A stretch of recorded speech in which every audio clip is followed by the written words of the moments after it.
Hola, bienvenidos a un nuevo video. Bueno, en esta oportunidad vamos a hablar sobre las estructuras de datos que tiene el lenguaje de programación Java, y como hemos hecho en algunos otros videos, vamos a hacerlo directamente a través de ejemplos para que te quede más claro. Bueno, yo voy a seguir trabajando con Eclipse. Si es la primera vez que trabajas con Java, te invito a que veas los videos que tenemos en el canal para que puedas ver cómo instalar Java y esta herramienta en particular que es Eclipse. Bueno, yo ya tengo aquí un proyecto dentro de Eclipse. También te invito a que veas esos videos para no ser muy repetitivos en todos los videos para generar un proyecto o generar una clase. Y aquí lo que voy a generar es una nueva clase para probar toda esta parte de las estructuras de datos que tiene propiamente Java.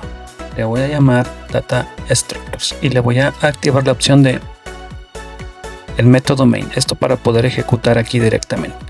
Bueno, te voy a platicar algo rápidamente sobre las estructuras de datos en Java.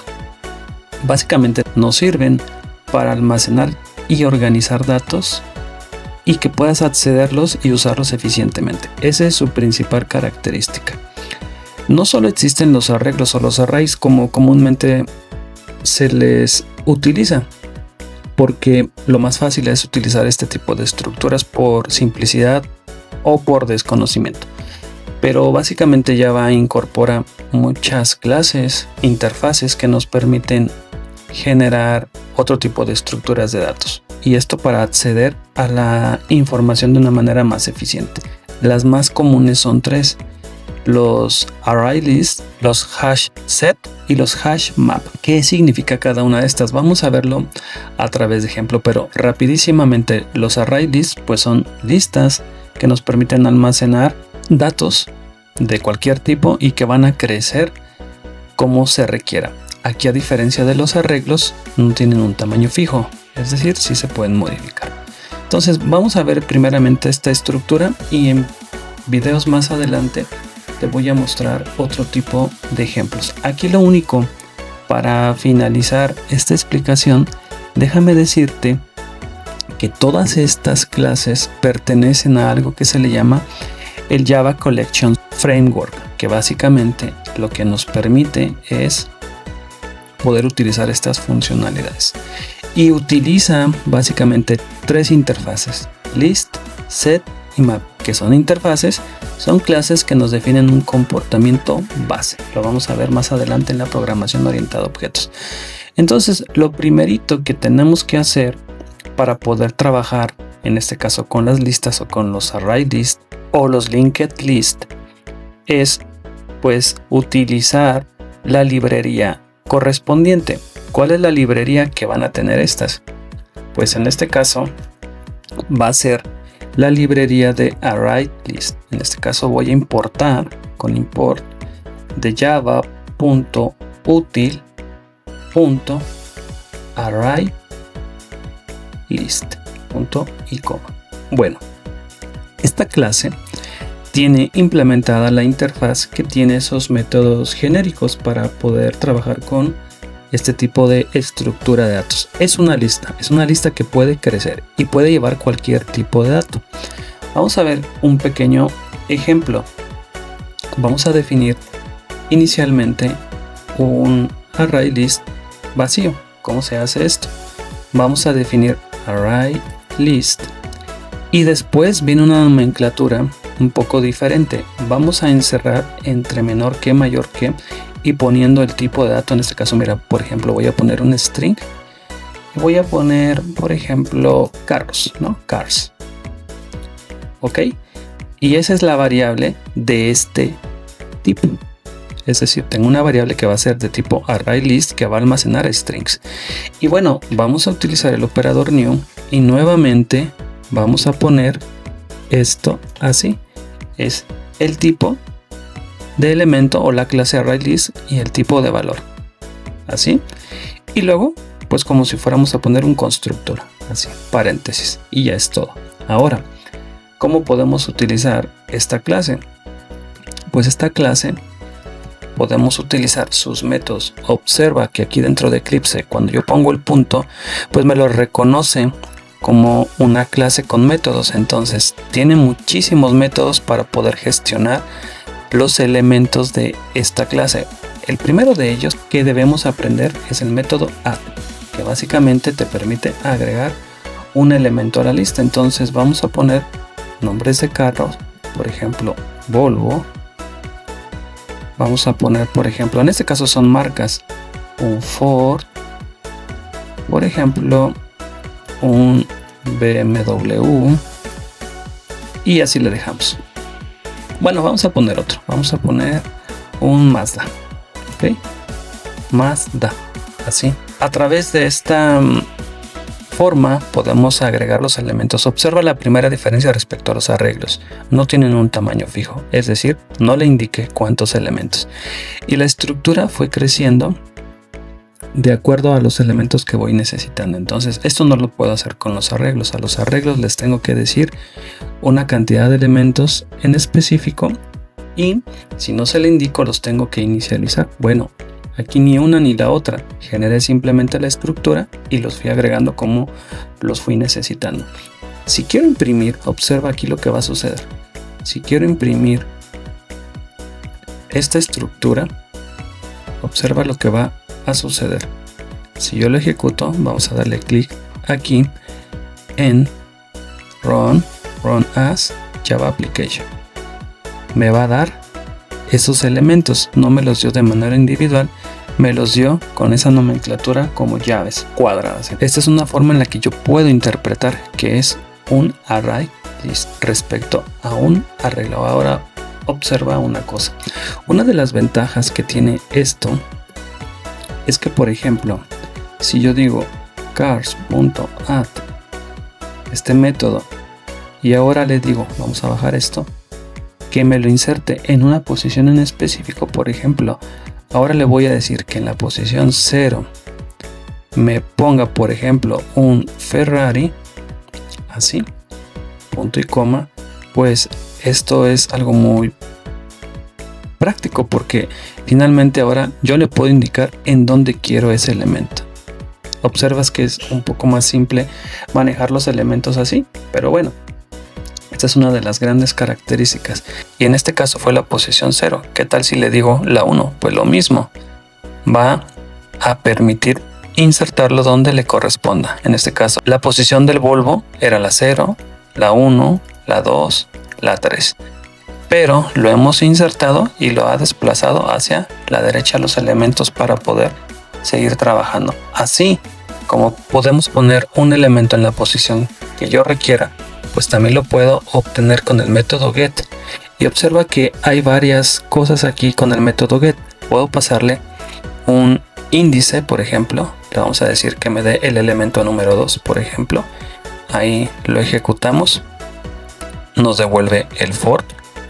Por ejemplo, también le puedo decir que me dé el último elemento.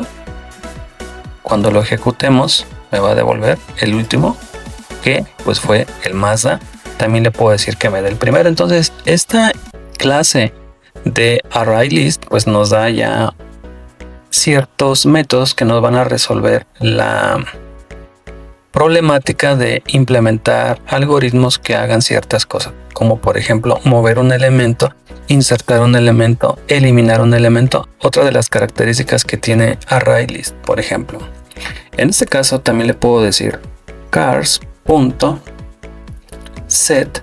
y le puedo poner indicando un índice en específico, por ejemplo en el 0 un valor. Por ejemplo aquí vamos a ponerle que ahora sea un Suru, así.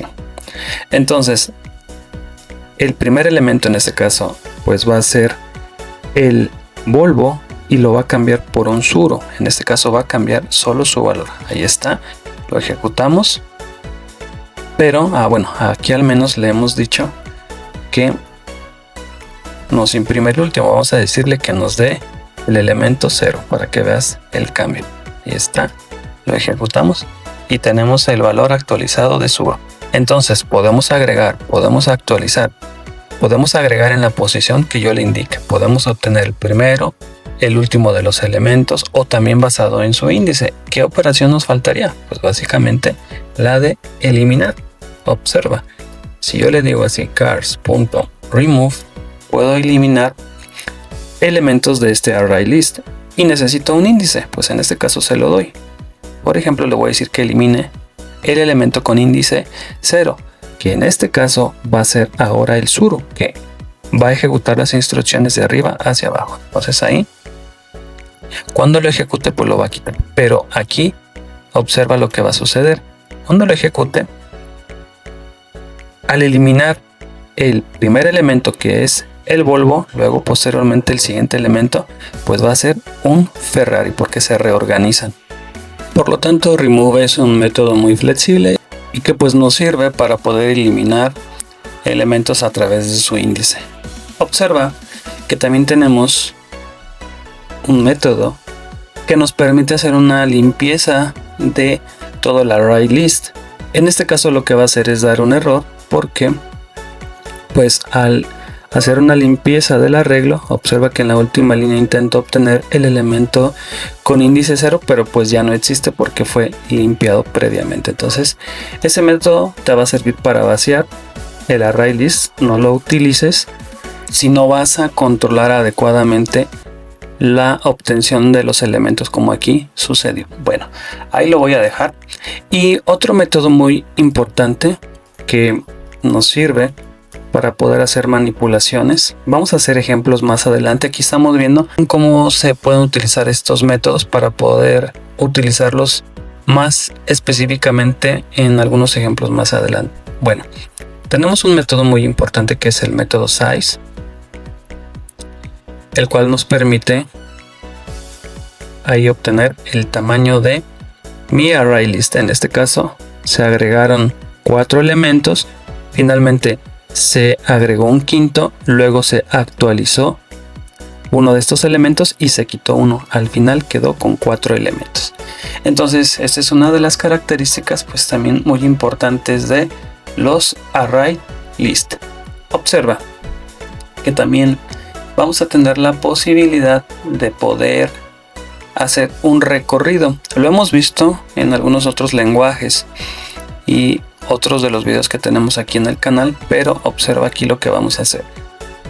Vamos a recorrer este array list de una manera muy simple con un for.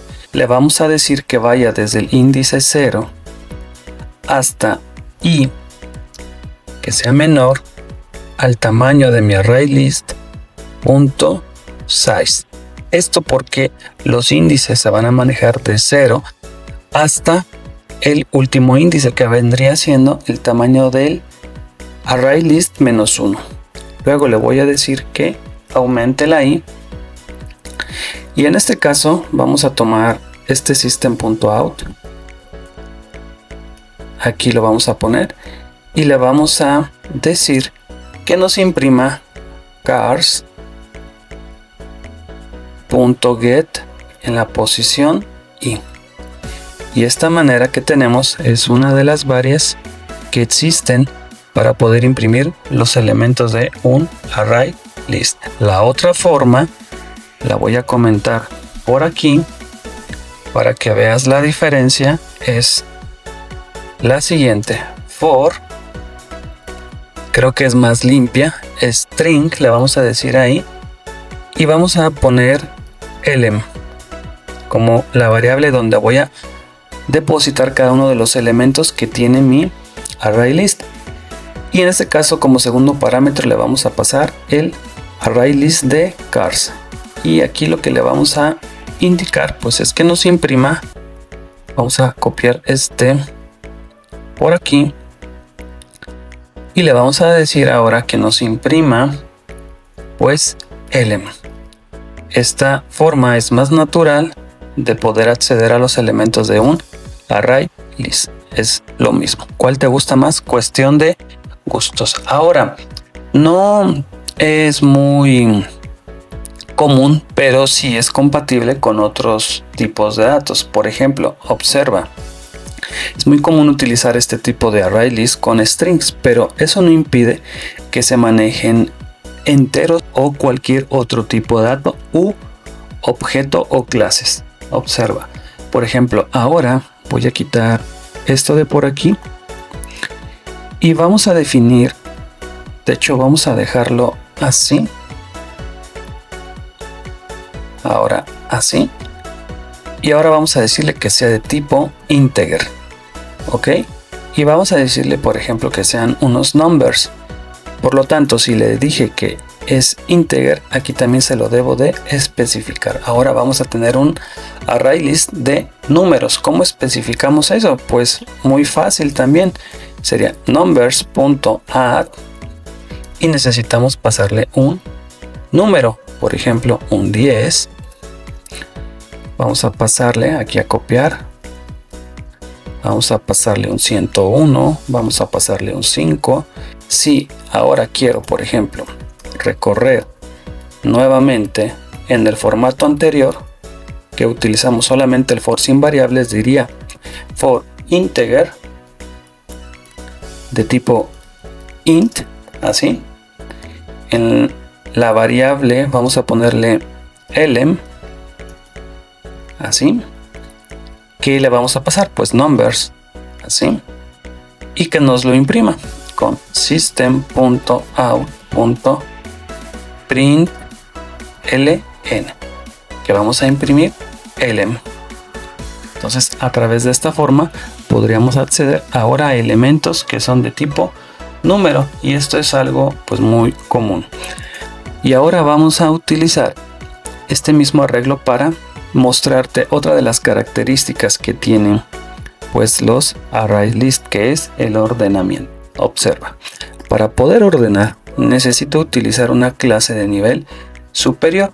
En este caso vamos a llamar a la clase collections, que tiene un método estático que se llama sort. Sort va a recibir cualquier tipo de colección. En este caso va a ser un array list. Le vamos a decir sort y le vamos a pasar, en este caso, numbers. ¿Qué es lo que va a hacer? Va a ordenar mi colección, en este caso mi array list de números. Observa, cuando lo ejecute lo va a ordenar ascendentemente, que digamos es la forma que tiene por default. Esto también podría funcionar con strings y haría algo similar, una ordenación alfabéticamente. Entonces, esta es una de las características que podemos tener aquí dentro de los strings. Observa, vamos a hacerlo también. Vamos a regresarnos voy a deshacer todos estos cambios que había hecho por aquí y regresamos a el ejemplo que teníamos de los strings. Ahora vamos a hacer lo mismo. Vamos a llamar a collections.sort y le vamos a indicar el arreglo de los carros, así. Entonces también nos va a permitir hacer la ordenación alfanuméricamente de los elementos.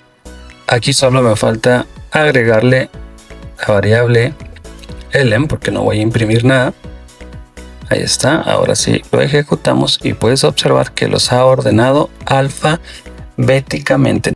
Esto es una gran ventaja, utilizar estas clases dentro de Java, porque básicamente pues nos resuelve sobre las estructuras de datos. Finalmente vas a observar en muchos ejemplos cuando se genera un array list que generamos del lado izquierdo una variable del tipo del cual vamos a construir una lista y ponemos los mismos tipos tanto aquí como acá, pero es también válido, recuerda lo que comentábamos al inicio del video, que estas estructuras, por ejemplo array list, implementan una interfaz que se llama list. Bueno, es también perfectamente válido indicar que esto es igual a, por ejemplo, lo siguiente.